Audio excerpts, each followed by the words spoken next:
Guru Gobind Singh as the मंजूर। गुरु गोबिंद सिंह हकरा गंजूर। गुरु गोबिंद सिंह जुमला फैज़े नूर। गुरु गोबिंद सिंह हक हक आगाह। गुरु गोबिंद सिंह शाहे शहनशाह। गुरु गोबिंद सिंह पतत पावन भगत वसल। किरपा दे खजाने कलयुग दे जीवां नूं तारन वाले। सर्ब सांझी वालता दे मुजस्मे। सर्ब मनुखता दे सांझे रहबर। वालिए कुल आलम हाजरा हजूर। जाहरा जहूर सर्ब कला भरपूर। चवर तख्त छत्र दे मालक। दो जहान दे वाली जुगो जोगे अटल। दसां ही पातशाहियां दी आत्मक जोत। श्री गुरु ग्रंथ साहिब सच्चे पातशाह जी दी पावन पवित्र मुबारक गोद अंदर जुड़मिल बैठी गुरु रूप गुरु खालसा साध संगत जी सिनेमर गुरफतेह प्रवान करो। गज के आखो जी वाहिगुरु जी का खालसा वाहिगुरु जी की फतेह। श्री सुखमनी साहब सोसाइटी और भगत नामदेव जी सोसाइटी मैनेजर श्री दरबार साहब तरन तारण इलाका निवासी संगतां दे सहयोग दे नाल बड़ी भावना दे नाल दसम पिता अमृत के दाते सरबंस दानी कलगीधर पिता श्री गुरु गोबिंद सिंह साहब सच्चे पातशाह जियां दा आगमन पुरब मनाउंदियां होइयां आप संगतां सतगुरां दे हजूर हाज़रियां भर रहे हो।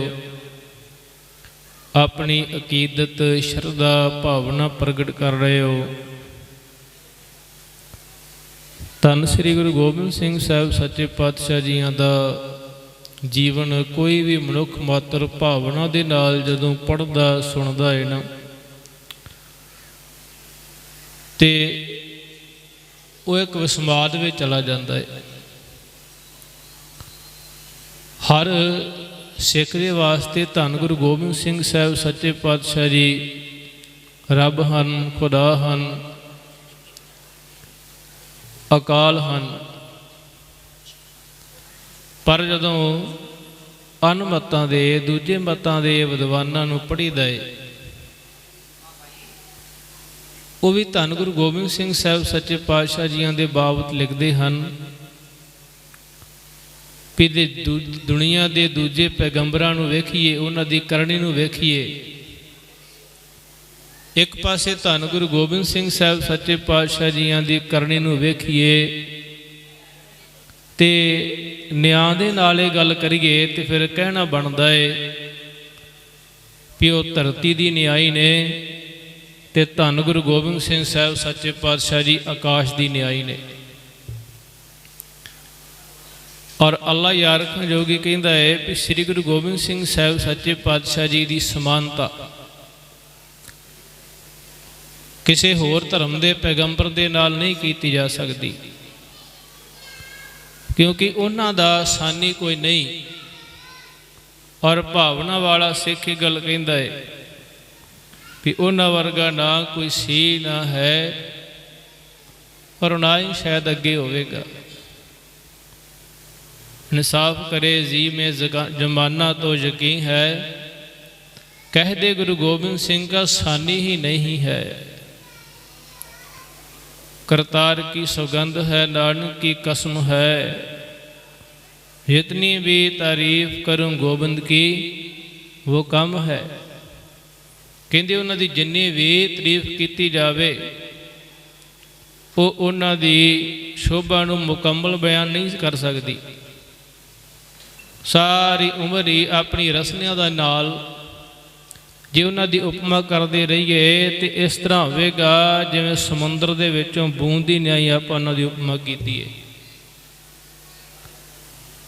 ਔਰ ਕਵੀ ਰਾਜ ਕਵੀ ਭਾਈ ਸੰਤੋਖ ਸਿੰਘ ਜੀ ਲਿਖਦੇ ਨੇ ਵੀ ਜੇ ਧੰਨ ਗੁਰੂ ਗੋਬਿੰਦ ਸਿੰਘ ਸਾਹਿਬ ਸੱਚੇ ਪਾਤਸ਼ਾਹ ਜੀ ਇਸ ਸੰਸਾਰ ਦੇ ਅਵਤਾਰ ਧਾਰ ਕੇ ਨਾ ਆਉਂਦੇ ਤੇ ਇੱਕੋ ਹੀ ਧਰਮ ਸਾਰੇ ਪਾਸੇ ਦਿਸਣਾ ਸੀ।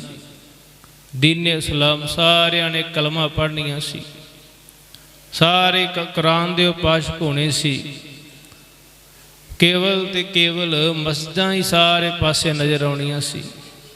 ਛਾਏ ਜਾਤੀ ਏਕਤਾ ਅਨੇਕਤਾ ਬਿਲਾਏ ਜਾਤੀ ਹੋਵਤੀ ਕੁਚੀਲਤਾ ਕਤੇਬਨ ਕੁਰਾਨ ਕੀ पाप ही प्रतक जाते धर्म तसक जाते वर्ण गर्क जाते सहत विधान की देवी देव देहरे संतोख सिंगा दूर होते रीत मिट जाती कथा बेदन पुराण की श्री गुरु गोबिंद सिंह पावन पवन सूर मूर्त न होती जो पै करुणा निधान की। धन श्री गुरु गोबिंद सिंह साहब सच्चे पातशाह जी अपने आगमन की कथा आप लिखते ने। अब मैं अपनी कथा बुकानो तप साधत जिह बिद मुयानो हिमकुंड पर्वत है जहाँ सपत श्रृंग शोभत है तहाँ सपत श्रृंग तिह नाम कहावा पांडराज जह जो कमावा तय हम अदक तपस्या साधी महाकाल काल का आराधी। महाकाल तो भाव जो कालों का काल अकाल पुरख परमात्मा है। तो गुर प्रताप श्री गुरु पंथ प्रकाश ग्रंथ के करता ज्ञानी ज्ञान सिंह जी ने इन्हां पंक्तियां के अर्थ इस तरह किए ने भी महाकाल परमात्मा है ते कालका उहदी शक्ति का नाम है। और जिवें सूरज ते सूरज दीयां किरणां वखरी हुंदियां इस तरह काल पुरख परमात्मा ते उहदी शक्ति वखरी नहीं। और आराधी तो भाव विद्वानां ने इदां अर्थ कीते ने जिवें धन वाला धनी हुंदा है दान करन वाला दानी हुंदा है, हर किसी का मान सम्मान रखण वाला मानी हुंदा है। इस तरह आराधी तो भाव काल पुरख परमात्मा के आराधी श्री गुरु गोबिंद सिंह साहब जी आराधना करने वाले आराधी। और अगली पंक्ति जो पढ़दे हां शंका दूर हो जाता है। यह विद करत तपस्या भयो द्वै ते एक रूप होवे गयो। द्वै तो भाव एक आराधना करने वाला आराधी और दूजा काल पुरख परमात्मा, दोवां दा मिलाप, आत्मा ते परमात्मा दा मिलाप। फिर कहते संसार ते आउण नूं साडा दिल नहीं सी करदा। चेतना भयो हमरो आवण कहे चुभी रही स्रुत प्रभ चरणन कहे। ज्यों त्यों प्रभ हमको समझायो इम कह के ये लोक पटायो। कहते सानू काल पुरख परमात्मा ने समझाउंदा कीता और की समझाया यह भी महाराज साहब ने बड़ा खुल के बयान किया है भी चलो पहलों अकाल पुरख परमात्मा ने दैंत पैदा किए, देवते पैदा किए और जिन्ने भी अवतार पहला पैदा किए सारे आपो अपना नाम अपनी होंद हस्ती नूं धरती ते प्रगट करने के चक्कर विच लग गए। और महाराज साहब ने ड्यूटी ला के भेजा जाहे तहाँ तुम धर्म बिथारो दुष्ट दोखिन पकड़ पछाड़ो। और महाराज साहब नूं ये अकाल पुरख करते दे वल्लों कारज मिलिया धर्म चलावन संत उबारण दुष्ट सबन को मूल उबारण। इधर महाराज साहब अपने माता पिता धन श्री गुरु तेग बहादुर साहब सच्चे पातशाह जी और माता जी माता गुजर कौर जी का जिक्र करते हुए उन्हां दी पवित्र करनी नूं बयान करते हुए लिखते ने तात मार मुर अलख अराधा बहुविध जोग साधना साधा तिन जो करी अलख की सेवा ताते भये प्रसन्न गुरदेवा। मोर पित पूर्व कीस प्याना भांत भांत के तीर्थ नाना जब ही जा त्रिवेणी भये पुन दान दिन करत बताए।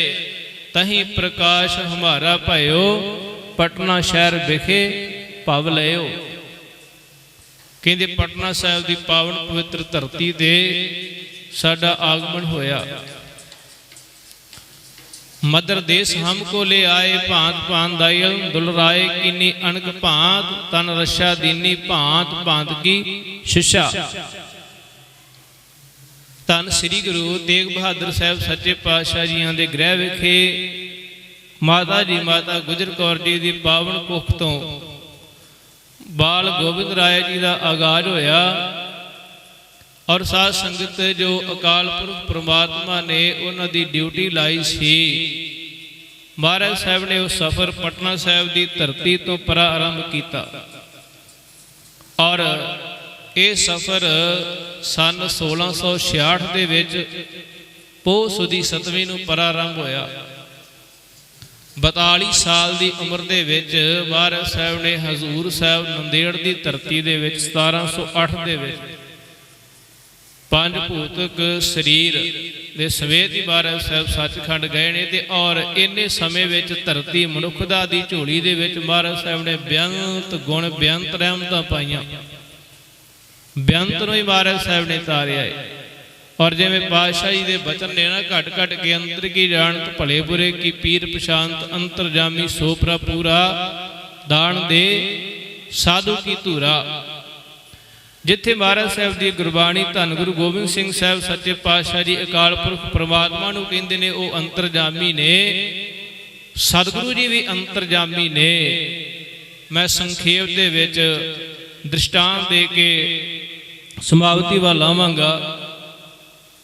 सतगुरां दा पटना साहब की धरती ते आगाज होया है ते पीर सैयद भीखम सा मन विच आओ शरधा लै करके सतगुरां दे दीदार करन दे लई गया है। और माता जी माता गुजर कौर जी वो सोचते ने कि मुसलमान भेख दे विच जिहड़ा समा है वो ठीक नहीं, इस करके इन्हां नूं बाल गोबिंद राय दे दर्शन ना कराए जाण ते बेहतरे। पर जदों दी भावना वेखी, शरधा वेखी, अंदर दा प्रेम वैराग अकीदत दे वेखी, क्योंकि उन्होंने कह दिता सी माता जी चाहे अज दर्शन करा दिओ, चाहे 10 दिनों नूं करवा दिओ, चाहे सालां बदी समा लग जावे, दर्शन करने वास्ते आए हैं, दर्शन करके जावांगे। और उत्थे साध संगत चौंकड़ा ला के बैठ गए। जदों भावना वेखी मामा कृपाल चंद जी दे नाल गुरमता कीता, क्या बालक दे दर्शन करवा देने चाहिए ने, इन्हां दी भावना पवित्र है। जदों दर्शन करवाए मैं अंतरजामी सतगुरु दा भजन कर रहा है। तो साध संगत उस समय उस पीर ने उत्थे प्रोफैसर करतार सिंह जी MA लिखते हैं भी 2 कुजियां ते दोवां दे विच मठियाई लई, एक मुसलमान की दुकान तो और एक हिंदू की दुकान तो ਵੱਖ-ਵੱਖ कुजियां दे विच मठियाई पा के बाल गोबिंद राय जी दे अगे कीतियां। उन्हां दे मन दे विच संकल्प ये सी भी जे हिंदुआं दे पक्षी ने ते जो हिंदुआं दी दुकान तो मठियाई लई उस उपर हथ रखणगे, जे ये मुसलमानां दे पक्षी होए ते दूजी उस कुजी ते हथ रखणगे। पर घट घट के अंतर की जानत भले बुरे की पीर प्रशांत सतगुरां ने दोवां कुजियां ते हथ रख के आख्या असी किसी एक मजहब एक संप्रदाय दे विच बझे नहीं। साडे वास्ते ते धन गुरु नानक साहब सच्चे पातशाह जी जो बड़ा समा पहलों कह के गए ने, अवल अल्लाह नूर पाया कुदरत के सब बंदे, एक नूर ते सब जग उपजया कौन भले को मंदे, लोगा भरम न भूलो भाई, खालक खलक खलक मैं खालक पूर रहे सरब ठाई। तो महाराज साहब ने अंदर दी भावना भी समझ ली और ਉਹਦੇ अंदर दी कह लीए तसल्ली भी करा दी, अंदर नूं सुकून भी आ गया। इधर जदों एक साध संगत शिवदत्त नामी पंडित रोजाना गंगा दे विचों इशनान करके समाधि ला के बैठदा है ते सतगुरां दे चरणां विच ये अरदास करदा है, जे तुसीं वाकई पूरे हो, जे वाकई वली हो, जे वाकई रब्बी अवतार हो तो मेरी भावना नूं भाग ला। उहदी भावना की सी भी मैनूं श्री कृष्ण जी दे रूप विच दर्शन देण। तो महाराज साहब जदों मुस्कुराते हुए उसके पास गए तो बिल्कुल उसनूं ऐसे झलकारे पे महाराज साहब के स्वरूप के विचों श्री कृष्ण जी दे। अंतरजामी सो प्रभ पूरा। इस तरह साध संगत राजा मैणी और उसकी इस्त्री है विशंभरा देरी, जिन्हों आप राणी मैणी भी कह देंगे। इन्हों के घर दे विच औलाद नहीं सी और ये भी पंडित शिवदास के पास आया करते सन।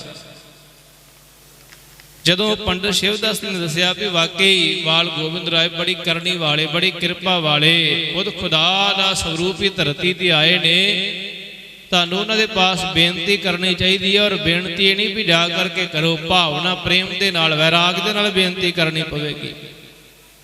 तो उस दिन तो घर दे विच राणी विशंभरा देवी चौंकड़ा ला के समाधि ला के प्रेम दीआं तंदां दे नाल रोजाना अरदासां करदी है। और इधर रोजाना ही राजा महाराज साहब के दर्शनां वास्ते आउंदा है। रोजाना दर्शन करके सेवा करके उपदेश श्रवण करके चुप करके चले जाता है। मन विच अरदास करता है, जे तुसीं पूरे हो तो आ मेरे अंदर की बिरथा जान करके मेरे घर में चलो, मेरे महल में चलो। एक दिन जा रहा है, महाराज साहब ने हाथ पकड़ लिया, छोटे छोटे पातशाही के हाथ ने, उसका हाथ पकड़ के राजा रोज कला ही तुर जाना, सानू घर में नहीं खड़ना।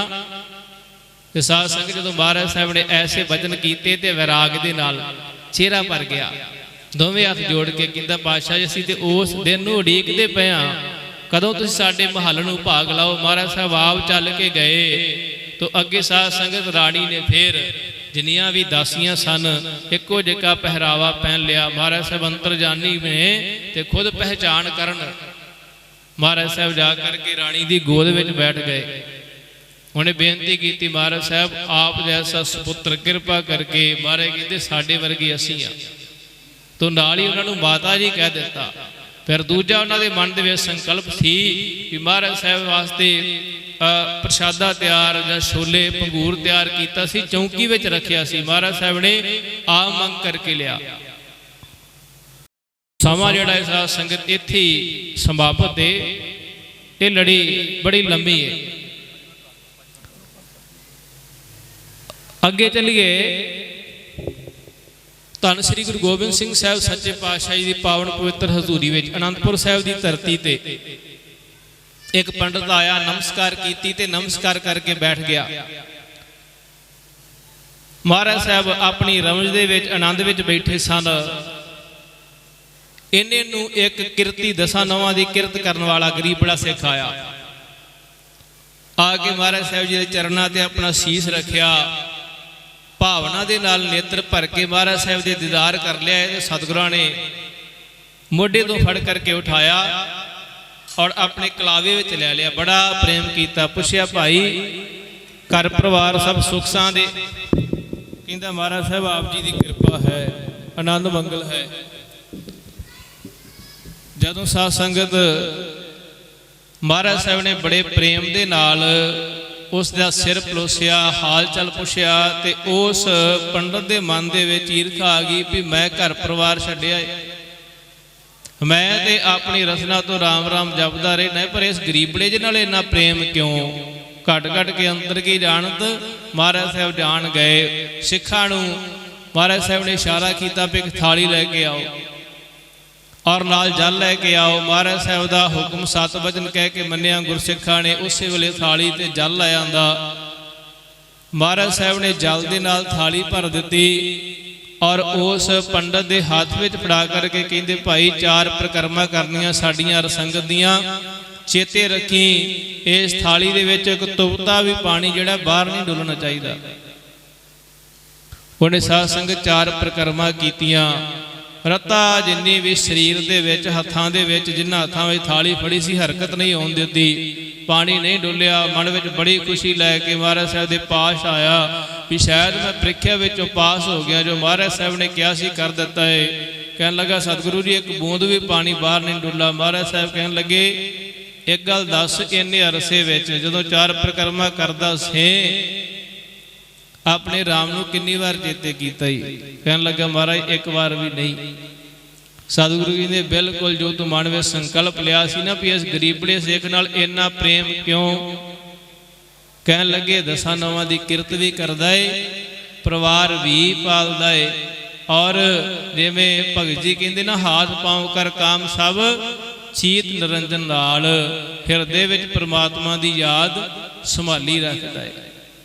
ਮਹਾਰਾਜ ਸਾਹਿਬ ਨੇ ਆਪਣੀ ਬਾਣੀ ਅੰਦਰ ਵੀ ਉਪਦੇਸ਼ ਦਿੱਤਾ ਹੈ, ਰੇਮੰਡ ਐਸੋ ਕਰ ਸੰਨਿਆਸਾ, ਬਣ ਸੇ ਸਦਨ ਸਭੇ ਕਰ ਸਮਝੋ, ਮਨ ਹੀ ਮਾਹੇ ਉਦਾਸਾ, ਜਤ ਕੀ ਜਟਾ ਜੋਗ ਕੋ ਮੱਜਨ, ਨੇਮ ਕੇ ਨਖਣ बढ़ाओ, ਗਿਆਨ ਗੁਰੂ ਆਤਮ ਉਪਦੇਸੋ, ਨਾਮ ਵਿਭੂਤ ਲਗਾਓ, ਅਲਪ ਆਹਾਰ ਸੁਲਪ ਸੀ ਨੰਦਰਾ, ਦਇਆ ਸਿਮਾ ਤਨ ਪ੍ਰੀਤ, ਸੀਲ ਸੰਤੋਖ ਸਦਾ ਨਿਰਵਾਹਿ, ਬੋ ਹੋਇ ਬੋ ਤ੍ਰੇ ਗੁਣ ਅਤੀਤ, ਕਾਮ ਕ੍ਰੋਧ ਹੰਕਾਰ ਲੋਭ ਹਠ ਮੋਹ ਨਾ ਮਨ ਸਿਉ ਲਿਆਵੈ, ਤਬ ਹੀ ਆਤਮ ਤਤ ਕੋ ਦਰਸੈ, ਪਰਮ ਪੁਰਖ ਕੈ ਪਾਵੈ। ਇੱਕ ਛੋਟੀ ਜਿਹੀ ਵਾਰਤਾ ਇਸੇ ਵਿਸ਼ੇ ਦੇ ਨਾਲ ਰਲਦੀ। ਅਨੰਦਪੁਰ ਸਾਹਿਬ ਦੀ ਧਰਤੀ ਔਰ ਇੱਕ ਰਾਜਾ ਆਇਆ, ਨਾਲ ਉਹਦੇ ਰਾਣੀਆਂ ਨੇ, ਔਰ ਸਾਰੀਆਂ ਰਾਣੀਆਂ ਦੇ ਚਿਹੜੇ ਬੜੇ ਸੁਨੱਖੇ ਨੇ। ਨਮਸਕਾਰ ਕੀਤੀ, ਉਹਨੇ ਮਨ ਦੇ ਵਿੱਚ ਸੰਕਲਪ ਧਾਰਨ ਕਰ ਲਿਆ ਵੀ ਮਹਾਰਾਜ ਸਾਹਿਬ ਜਵਾਨ ਹਨ, ਬੜੇ ਸੁੰਦਰ ਹਨ, ਮਹਾਰਾਜ ਸਾਹਿਬ ਦੇ ਬੋਲਾਂ ਵਿੱਚ ਇੰਨੀ ਮਿਠਾਸ ਹੈ, ਔਰ ਰੋਜ਼ਾਨਾ ਹੀ ਇੰਨੀ ਸੰਗਤ ਆਉਂਦੀ। ਮਹਾਰਾਜ ਸਾਹਿਬ ਦੇ ਮਨ ਦੇ ਵਿੱਚ ਵੀ ਕੋਈ ਐਸਾ ਫੁਰਨਾ ਆ ਜਾਵੇ ਜਾਂਦਾ ਹੋਵੇਗਾ, ਬਿਰਤੀ ਖਿੰਡ ਜਾਂਦੀ ਹੋਵੇਗੀ, ਕਿਉਂਕਿ ਸਾਧ ਸੰਗਤ ਗੁਰਬਾਣੀ ਇਹ ਗੱਲ ਕਹਿੰਦੀ ਏ, ਸੁਖੀ ਕੋ ਪੇਖੈ ਸਭ ਸੁਖੀਆ, ਰੋਗੀ ਕਹਿ ਭਾਣੇ ਸਭ ਰੋਗੀ। ਤੋ ਜਦੋਂ ਐਸਾ ਸੰਕਲਪ ਲਿਆ, ਮਹਾਰਾਜ ਸਾਹਿਬ ਜਾਣ ਗਏ ਵੀ ਇਹਦੇ ਮਨ ਦੇ ਵਿੱਚ ਮੈਲ ਹੈ, ਔਰ ਬਾਕੀਆਂ ਦੇ ਬਾਬਤ ਵੀ ਇਦਾਂ ਹੀ ਸੋਚਦਾ ਏ। ਤੋ ਮਹਾਰਾਜ ਸਾਹਿਬ ਨੇ ਕੋਲ ਬੁਲਾਇਆ, ਕਹਿਣ ਲੱਗੇ, ਰਾਜਨ ਤੇਰਾ ਅੰਤ ਨੇੜੇ ਆ ਗਿਆ ਹੈ, 1 ਹਫ਼ਤੇ ਦਾ ਸਮਾਂ ਤੇਰੇ ਪਾਸ ਹੈ, 1 ਹਫ਼ਤੇ ਬਾਅਦ ਤੇਰੀ ਮ੍ਰਿਤਿੂ ਹੋ ਜਾਣੀ ਹੈ। ਜਦੋਂ ਮਹਾਰਾਜ ਸਾਹਿਬ ਨੇ ਐਸਾ ਕਿਹਾ, ਜਾਣਦਾ ਸੀ ਸਤਿਗੁਰਾਂ ਦੇ ਸ੍ਰੀ ਮੁਖ ਤੋਂ ਨਿਕਲੇ ਹੋਏ ਜਿਹੜੇ ਬਚਨ ਨੇ, ਉਸ ਬਾਣ ਦੀ ਤਰ੍ਹਾਂ ਜਾਂ ਪੱਥਰ ਦੇ ਲੇਖ ਦੀ ਤਰ੍ਹਾਂ, ਜਿਹੜੇ ਕਦੀ ਮਿਟ ਨਹੀਂ ਸਕਦੇ। ਤੋ ਸਾਧ ਸੰਗਤ ਉਸੇ ਸਮੇਂ ਖਾਣਾ ਪੀਣਾ, ਦੁਨੀਆ ਦੀ ਮੌਜ ਮਸਤੀ ਵਿਸਰ ਗਈ, ਕੇਵਲ ਤੇ ਕੇਵਲ ਮੌਤ ਹੀ ਚੇਤੇ ਹੈ। ਔਰ ਜਿਹੜੇ ਚਿਹਰੇ ਤੇ ਲਾਲੀ ਸੀ, ਜਿਹੜਾ ਸਰੀਰ ਬੜਾ ਸਡੋਲ ਸੀ, ਸਰੀਰ ਕਮਜ਼ੋਰ ਹੋ ਗਿਆ, ਚਿਹਰੇ ਦੀ ਲਾਲੀ ਖਤਮ ਹੋ ਗਈ, ਪੀਲਾਪਣ ਆ ਗਿਆ, ਚਿਹਰਾ ਸੁੱਕ ਗਿਆ, ਮੁਰਝਾ ਗਿਆ। ਜਦੋਂ ਹਫ਼ਤੇ ਬਾਅਦ ਮਹਾਰਾਜ ਸਾਹਿਬ ਦੇ ਚਰਨਾਂ ਵਿੱਚ ਆਇਆ, ਕਹਿਣ ਲੱਗਾ, ਸਤਿਗੁਰੂ ਜੀ 1 ਦਿਨ ਹੀ ਮੇਰੇ ਪਾਸ ਰਹਿ ਗਿਆ, ਕਿਰਪਾ ਕਰੋ, ਮੇਰੀ ਸੰਸਾਰਕ ਯਾਤਰਾ ਸਫਲ ਕਰ ਦਿਓ। ਮਹਾਰਾਜ ਸਾਹਿਬ ਮੁਸਕਰਾਏ। ਪਾਤਸ਼ਾਹ ਮੁਸਕਰਾ ਕੇ ਕਹਿਣ ਲੱਗੇ, ਨਹੀਂ ਰਾਜਨ, ਅਜੇ ਤੇਰਾ ਆਹਾਰ ਧਰਤੀ ਤੇ ਬਾਕੀ। ਮਹਾਰਾਜ ਉਹ ਜਿਹੜਾ ਵਚਨ ਕੀਤਾ ਸੀ, ਸਤਿਗੁਰੂ ਜੀ ਕਹਿੰਦੇ ਤਾਂ ਕੀਤਾ ਸੀ, ਤੇਰੇ ਮਨ ਦੇ ਵਿੱਚ ਸਾਡੇ ਪ੍ਰਤੀ ਸ਼ੰਕਾ ਆ ਗਿਆ ਸੀ, ਆਪਣੇ ਮਨ ਦੀ ਮੈਲ ਦੂਰ ਕਰ। ਕਹਿੰਦੇ ਤੂੰ ਹੁਣ ਦੱਸ, 1 ਹਫ਼ਤੇ ਦੇ ਵਿੱਚ ਤੇਰੇ ਪਾਸ ਇੰਨੀਆਂ ਖਾਣ ਪੀਣ ਵਾਲੀਆਂ ਹਸਤੀਆਂ, ਐਸ਼ੋ ਆਰਾਮ ਦਾ ਇੰਨਾ ਤੇਰੇ ਪਾਸ ਸੁੱਖ ਸਾਧਨ ਨੇ, ਰਾਣੀਆਂ ਨੇ, ਇਹਨਾਂ ਦੇ ਵਿੱਚੋਂ ਕਿਸੇ ਨਾਲ ਵੀ ਤੂੰ ਸਮਾਂ ਬਤੀਤ ਕੀਤਾ ਹੈ ਮਨ ਕਰਕੇ? ਕਹਿਣ ਲੱਗਾ, ਬਿਲਕੁਲ ਨਹੀਂ। ਸਤਿਗੁਰੂ ਜੀ ਕਹਿੰਦੇ ਸਾਨੂੰ ਅੰਤ ਚੇਤੇ, ਇਸੇ ਕਰਕੇ ਬੇਅੰਤ ਚੇਤੇ, ਸਾਨੂੰ ਕਾਲ ਚੇਤੇ, ਇਸੇ ਕਰਕੇ ਸਾਨੂੰ ਅਕਾਲ ਚੇਤੇ ਹੈ। ਮਹਾਰਾਜ ਸਾਹਿਬ ਨੇ ਨਾਲ ਹੀ ਉਪਦੇਸ਼ ਦੇ ਦਿੱਤਾ, ਭਾਈ ਮੌਤ ਸਿਰ ਤੇ ਮੰਡਰਾ ਰਹੀ ਏ, ਔਰ ਅੰਤ ਆਉਣ ਤੋਂ ਪਹਿਲਾਂ ਬੇਅੰਤ ਦੀ ਉਸਤਤ ਕਰਕੇ ਆਪਣੀ ਆਤਮਾ ਨੂੰ ਉਹਦੇ ਮਜੀਠੇ ਰੰਗ ਦੇ ਵਿੱਚ ਪਵਿੱਤਰ ਕਰ ਲਈਏ। ਇਸ ਪ੍ਰਕਾਰ ਸਾਧ ਸੰਗਤ ਜਦੋਂ ਧੰਨ ਗੁਰੂ ਗੋਬਿੰਦ ਸਿੰਘ ਸਾਹਿਬ ਸੱਚੇ ਪਾਤਸ਼ਾਹ ਜੀਆਂ ਦਾ ਆਪਾਂ ਪਵਿੱਤਰ ਜੀਵਨ ਪੜ੍ਹਦੇ ਹਾਂ, ਸੁਣਦੇ ਹਾਂ, ਤਾਂ ਵਿਸਮਾਦਤਾ ਹਾਸਲ ਹੁੰਦੀ ਆ। ਕਿਉਂਕਿ ਇੱਕ ਸ਼ਾਇਰ ਲਿਖਦਾ ਹੈ, ਤਾਰੇ ਗਿਣੇ ਜਾਤ ਤੇਰੇ ਤਾਰੇ ਨਾ ਗਿਨਾਤ ਨੇ। ਵੀ ਮਹਾਰਾਜ ਸਾਹਿਬ ਜਿੰਨੇ ਤੁਸੀਂ ਤਾਰੇ ਆ, ਉਹਨਾਂ ਦੀ ਗਿਣਤੀ ਨਹੀਂ ਹੋ ਸਕਦੀ। ਜੇ ਕੋਈ ਆਖੇ ਵੀ ਤਾਰੇ ਗਿਣ ਲਏ ਤੇ ਵਿਗਿਆਨਕ ਯੁੱਗ ਹੋ ਸਕਦਾ, ਉਹਨੇ ਤਾਰੇ ਗਿਣ ਲਏ ਹੋਣਗੇ, ਪਰ ਜਿੰਨੇ ਮਹਾਰਾਜ ਸਾਹਿਬ ਜੀ ਤੁਸੀਂ ਤਾਰੇ ਆ, ਉਹਨਾਂ ਦੀ ਗਿਣਤੀ ਨਹੀਂ। ਜਿੱਥੇ ਆਪਾਂ ਸਤਿਗੁਰਾਂ ਦਾ ਆਗਾਜ਼ ਪੁਰਖ ਮਨਾ ਰਹੇ ਹਾਂ, ਉੱਥੇ ਸਾਧ ਸੰਗਤ ਬਾਣੀ ਦੇ ਧਾਰਨ ਹੋਈਏ, ਅੰਮ੍ਰਿਤ ਛਕੀਏ। ਔਰ ਜਿਨ੍ਹਾਂ ਨੇ ਅੰਮ੍ਰਿਤ ਛਕਿਆ ਏ, ਉਹ ਨਿਤਨੇਮ ਦੀ ਪਰਪੱਕਤਾ, ਕਕਾਰਾਂ ਦੀ ਪਰਪੱਕਤਾ, ਇਸ ਤਰ੍ਹਾਂ ਜੋ ਕਹਿੰਦੇ ਉਹਨੂੰ ਕਮਾਉਣ ਦਾ ਯਤਨ ਕਰਨ, ਔਰ ਜੋ ਸੁਣਦੇ ਉਹਨੂੰ ਆਪਣੇ ਜੀਵਨ ਦੇ ਵਿੱਚ ਧਾਰਨ ਕਰੀਏ, ਤਾਂ ਜੋ ਸਾਡੇ ਲੋਕ ਸੁਖੀਏ ਪਰਲੋਕ ਸੁਹੇਲੇ। ਨਾਨਕ ਹਰ ਪ੍ਰਾਪੇ ਮੇਲੇ, ਕੋਟਾਨ ਕੋਟ ਸ਼ੁਕਰਾਨਾ। ਧੰਨ ਸਤਿਗੁਰੂ ਸ੍ਰੀ ਗੁਰੂ ਗ੍ਰੰਥ ਸਾਹਿਬ ਜੀ ਦਾ ਪ੍ਰਬੰਧਕ ਜਨਾਂ ਦਾ ਸਰਦਾਰ ਨਿਰਮਲ ਸਿੰਘ ਜੀ, ਜੋ ਸਟੇਜ ਸਕੱਤਰ ਦੀ ਸੇਵਾ ਨਿਭਾ ਰਹੇ ਆ, ਸਤਿਗੁਰੂ ਜੀ ਕਿਰਪਾ ਕਰਨ। ਇਸੇ ਤਰ੍ਹਾਂ ਸਤਿਗੁਰਾਂ ਦੇ ਮਹਾਨ ਪੁਰਬ ਸ਼ਰਧਾ ਭਾਵਨਾ ਚਾਓ ਸਹਿਤ ਮਨਾਉਂਦੇ ਰਹਿਣ। ਹੋਈਆਂ ਭੁੱਲਾਂ ਦੀ ਖਿਮਾ, ਪ੍ਰੇਮ ਸਤ ਫਤਿਹ ਬੁਲਾਓ। ਆਖੋ ਜੀ ਵਾਹਿਗੁਰੂ ਜੀ ਕਾ ਖਾਲਸਾ, ਵਾਹਿਗੁਰੂ ਜੀ ਕੀ ਫਤਿਹ।